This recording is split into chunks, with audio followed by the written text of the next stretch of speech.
And now, it's time for another Dice Tower review with Tom Vasel. Hey folks, today we're going to take a look at a game called Shadow Throne.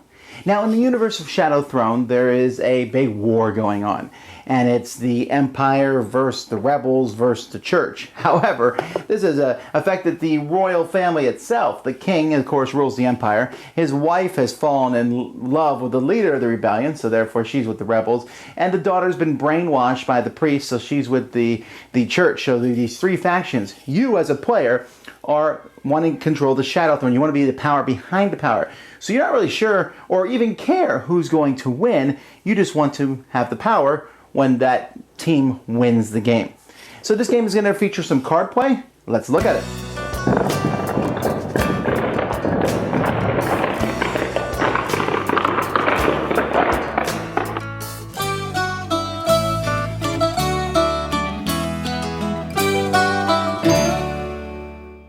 The game is going to take place over several rounds. Each round, you're going to be keeping track of the three different factions, the Empire, the Rebels, and the religious faction here in this chart. Someone mentioned that this looks like a heavy metal theming here, and I can't get that out of my head. Other than that, I don't mind the graphic design in this game. At the beginning of each round, players are going to be passed a handful of 6 cards into a pool. They're going to look at those cards, choose one that they're going to take, and pass the rest of the player on their left. They'll keep doing this till they have 6 cards in their hands. Then players are going to play a card simultaneously with everyone else, turn them over, reveal them. You will do that 4 times and then resolve the battle. Now, when you're playing the different cards, the first thing you're going to do is you're going to look at the cost of the card. When you play this Mutinous Soldier, you're actually going to get a coin. But if you play this guy, who happens to be the leader of the rebellion, you have to pay 3 coins. And so some of them will have no cost, some of them will have will get you more coins. The Tithe Master gets you coins. Each card is also a specific faction. You can see the Rebels here are blue, the Religious are yellow, and the Empire are red. Of course, symbols in the corner in case you don't know that. Now, after you play them, you will check if they have a special power also. For example, here, each Rebel character in the next wave gets 1 power. There's all sorts here. Each other Rebel character in this wave gets +1 power. If you have 1 or less gold, this guy gets +3 power. And so there are many different powers that the different characters have. Many of the red characters have a power that allows them to kill an opponent character. You put this on that character and show that character's dead. The religious characters, many of them have a conversion where you can put this on and essentially change that card from its color to yellow. And then the blue cards will have things where they can mess with power, like you can see here, as he adds a power to all the rebels in the next wave. Now, you're going to be playing 4 cards. If you play a blue card for your first turn, and then your second turn you play a card that's the same color, you have to pay an extra coin cost, because you're trying, since you're a Shadow Throne behind a throne, you don't want to be too obvious about who you're supporting. So usually you want to play different color cards if possible. When you play the cards, after all the special abilities are done, you'll take this power total on the top and add it to that faction. So as each round goes on, players are going to be totaling the power of the factions. After the 4th card has been played by all the players, and you find the total power here, you're going to see which faction won. So here, let's say the religious faction won. So in that case, I'll look at the 4 cards I played. So let's say these are the 4 cards I played, and the religious faction won. So I played an outlaw, a shepherd of the lost, queen, and a loyal soldier. Well, this is the religious card I played, so it gets me 2 influence. If blue had won, I would get 5. The queen gives 5, and if the Empire had won, I would get 1. So you could see if you played a whole lot of cards of one color, if I had played all blue, that'd be an expensive thing to do. But let's say I'd played all blue, and blue won, I'd get 9. Of course, then if another color won, I would get 0. And so then you'll take influence. By the way, there's influence and money here next to the board. You'll take influence and money, and then you start the next round. A few other things. If you can't play a card because you don't have enough money to play any cards in your hand, you have no money at all, you can play a card face down and you get a coin.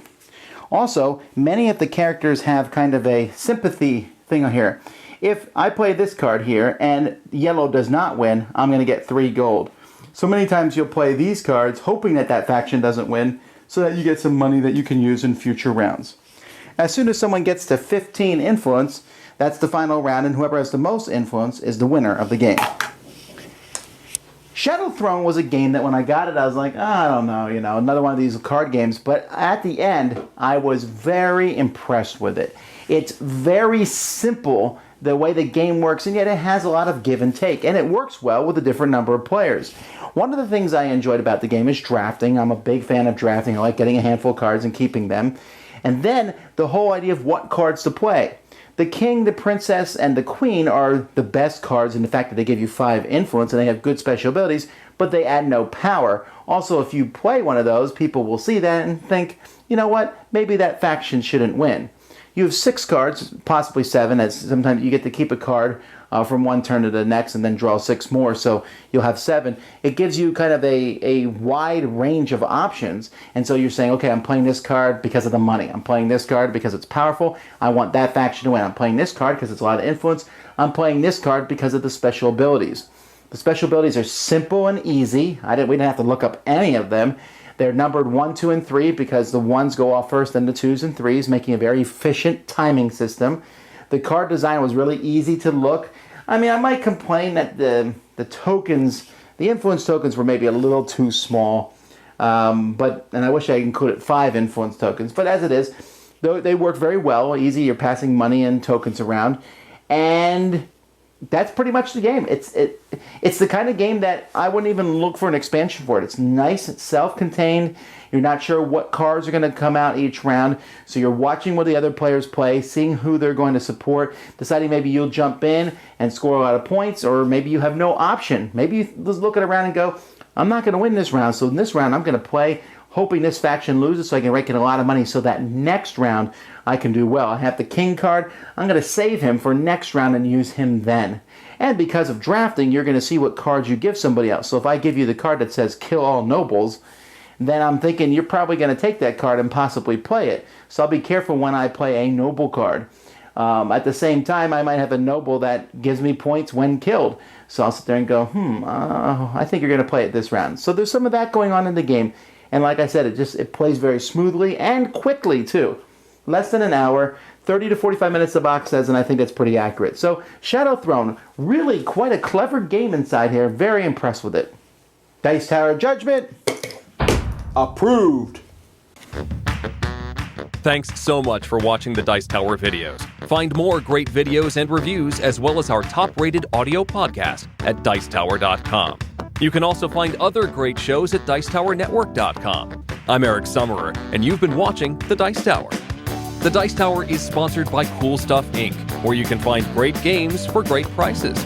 Cool stuff in stock. Check them out at CoolStuffInc.com. Shut the door.